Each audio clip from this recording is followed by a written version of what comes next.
আজকাল আমরা একটা বাক্য খুব বেশি পরিমাণে শুনেছি, নম্বর দিয়ে কি হবে। আর একটা হচ্ছে নম্বর দিয়ে কাউকে জাজ করা যায় না বা নম্বর দিয়ে কারোর ভবিষ্যৎ নির্ধারিত হয় না। এই কথাটা কতটা ঠিক কতটা ভুল সেটা নিয়ে আজ আমি আমার নিজের কিছু মতামত তোমাদের সাথে শেয়ার করছি। পুরোটাই আমার নিজস্ব ব্যক্তিগত মতামত, জানি না সবার ভালো লাগবে কি না, তাও ভাবলাম অনেক দিন থেকে এটা নিয়ে ভিডিও বানাবো ভাবছিলাম, বাট আমার করা হয়ে ওঠেনি। তো আজকের ভিডিওটা এটা শেয়ার করি। সেই সাথে থাকছে আমার সকাল থেকে রাত পর্যন্ত একটা স্টাডি রুটিন, যেটা প্রায় প্রতিদিনই ফলো করি। তো আজকে ঘুম থেকে উঠেছিলাম ওই 8টার দিকে, একটু দেরি হয়েছিল কারণ রাত জেগে কিছুদিন থেকে পড়াশোনা করছিলাম। ঘুম থেকে ওঠার পর প্রথমে স্নান করে যখন পড়তে বসি একবার টু ডু লিস্টটা বানিয়ে নিই, তাহলে না সারাদিনে কি পড়বো এটা আর সবসময় মনে করতে হয় না। একটা যদি আমরা প্ল্যান বানিয়ে নিই তখন কিন্তু সমস্ত জিনিস খুব ভালো মতোই হয়, সেটা পড়া হোক বা লাইফের অন্যান্য কিছু কাজকর্ম। আজকের টার্গেটগুলো খুব ছোটোর মধ্যেই ছিল, কারণ আজকে ছিল রবিবার। শনিবার আর রবিবার আমি বেশি রিভিশনটাই করি, আর সপ্তাহে একটা দিন একটু কম রাখি, কারণ প্রতিদিন একই রকম সবারই বিরক্ত লাগে করতে, সেই কারণেই। আর শুরুতেই আজকে পড়ছিলাম জিকে থেকে প্রথমে করেছিলাম ইকোনমিক্সটা, তারপরে ইতিহাস থেকে কিছু রিভিশন করার ছিল সেটা রিভিশন করেছিলাম। টু ডু লিস্টটা প্রথমে তোমাদের সাথে শেয়ার করা হয়নি, আমি ভিডিওতে অবশ্যই শেয়ার করে দেব। বেশি এক্সট্রা কথা না বলে ভিডিওটা যে উদ্দেশ্যে আজকে বানাচ্ছি সেটাই বলি। প্রথমেই আসি যে কথাটাই, সেটা হচ্ছে নম্বর দিয়ে কাউকে বিচার করা যায় না। এই কথাটা একদম 100% বা তারও বেশি সত্যি। পরীক্ষায় পাওয়া দুটো নম্বরের ওপর ভিত্তি করে আমরা কখনোই সেই মানুষটাকে বিচার করতে পারি না যে সে আদৌ ভালো কি না, বা ভবিষ্যতে গিয়েও সে এরকম থাকবে কি না। এই কথাটা কিন্তু পুরোই সত্যি, কিন্তু তার সাথে সাথে আরেকটা কথা, যেটা হচ্ছে নম্বরে কিছু হয় না, বা এখনকার দিনে নম্বর পেয়েও শেষ পর্যন্ত কিছুই হয় না। এই কথাটা কিন্তু আমার মনে হয় পুরোপুরি সত্যি নয়, বা তার থেকেও বেশি যারা এখন স্কুল লাইফে আছে এই কথাটা শুনে কোথাও কিন্তু গিয়ে তারা একটা বাহানা পেয়ে যাচ্ছে। কথাটা একটু খারাপ লাগলেও অনেক ক্ষেত্রে কিন্তু এটা দেখেছি। এখন থেকে না স্টুডেন্টদের মাথার মধ্যে এটা ঢুকে যায় যারা ছোট থাকে, যে নম্বর দিয়ে কি হবে, সেই করে কিন্তু অনেকেই নিজেকে ঠিক মতোভাবে নিজের রুটিন মাফিক পড়াশোনাটা করে না।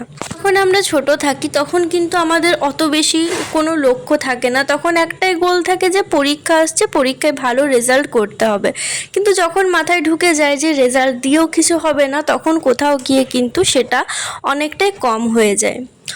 পড়াশোনাটা কিন্তু নম্বরের জন্য না করেও নিজে বুঝতে পারবো, নিজে কিছু শিখতে পারবো সেই ভেবেও করা উচিত। কিন্তু যখনই আমরা স্কুল লাইফে থাকি, আমি নিজের কথাও বলছি, তখন কিন্তু এতটাও বেশি আমরা গুরুত্ব সহকারে কথাগুলো ভাবি না, যেটার এফেক্ট আমাদের ভবিষ্যতে গিয়ে পড়ে।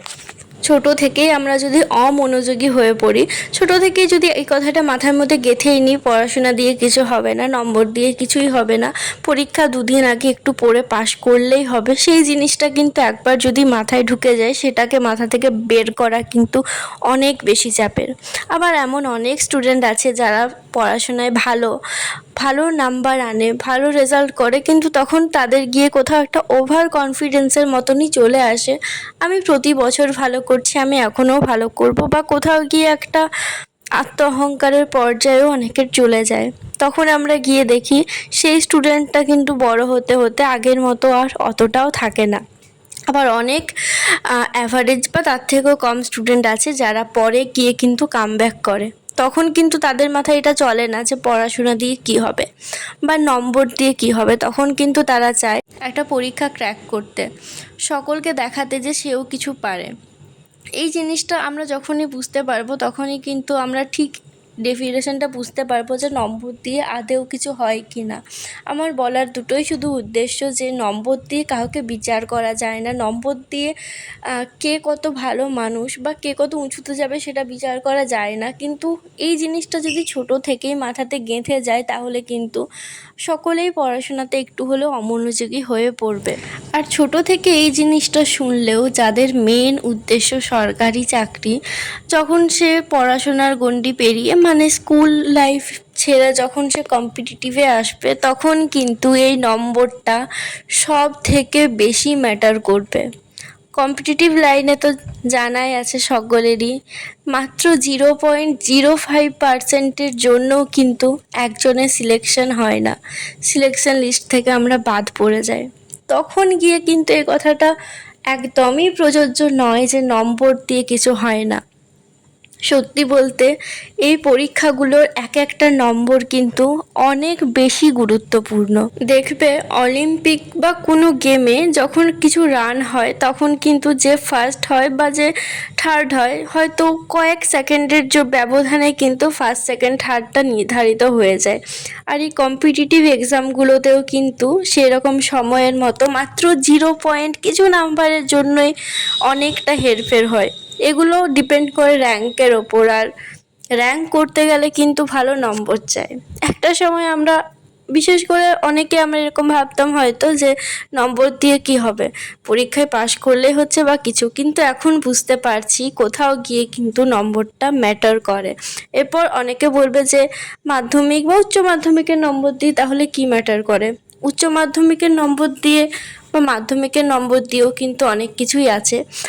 আমার কিন্তু এখন কোথাও গিয়ে একটা জিনিসের সত্যি আফসোস লাগে, আমি এটা বলছি অন ক্যামেরাতে, যদি মাধ্যমিকটা একটু ভালো করে করতাম, মানে যদি একটু বেশি করতাম, নিজের যত দিয়েছি তার থেকেও আরও বেশি দেওয়ার চেষ্টা করতাম, যদি একটু ভালো 90%-এর ওপরে পেতাম, তাহলে হয়তো জিডিএসটা পেয়ে যেতাম। সেখানেও কিন্তু নম্বরটাই সব। এরপর এটাও আছে যে জিডিএসের চাকরি, বাট সত্যি বলতে জিডিএসের চাকরিতে কিন্তু অনেক কিছু আছে যেটা সকলে জানে না, এই জন্য কিন্তু অনেকে এটা পেয়েও করে না। আর এটা আমি খুব ভালো করেই জানি যে কতটা কি লাভ আছে ভবিষ্যতে গিয়ে। তো যাই হোক, সেই সব এখন বলছি না, তবে হ্যাঁ সবসময় এমনই করা উচিত, নিজের বেস্টটা দেওয়া উচিত। তারপর রেজাল্ট কী হবে সেটা তো দেখাই যাবে, কিন্তু রেজাল্টের পর যেন এটা মনে না হয় যে হয়তো আর একটু ভালো করলে পেয়ে যেতাম। তাই সবসময় বলবো যে যে জন ক্লাসেই পড়ো বা আমার মতো যারা কম্পিটিটিভের প্রিপারেশন নিচ্ছ বা কলেজে।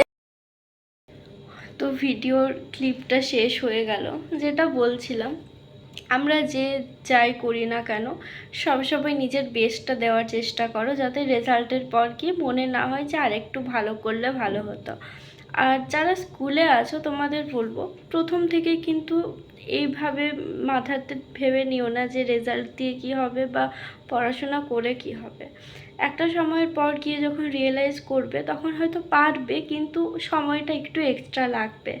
একবার যদি অমনোযোগী হয়ে যাও তাহলে কিন্তু সেখান থেকে কাটিয়ে উঠতে একটু হলেও সময় লাগে।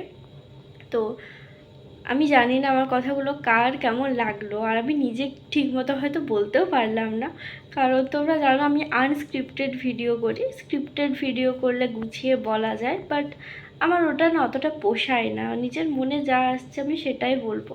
তোমাদের সাথে কেন আমি স্ক্রিপ্টেড ভিডিও শেয়ার করব? আমি সবসময় আজ পর্যন্ত একটা আমার স্ক্রিপ্টেড ভিডিও নয়, এই জন্য আমি অনেক হয়তো বোঝাতে পারি না জিনিসটা, বাট ঠিক আছে।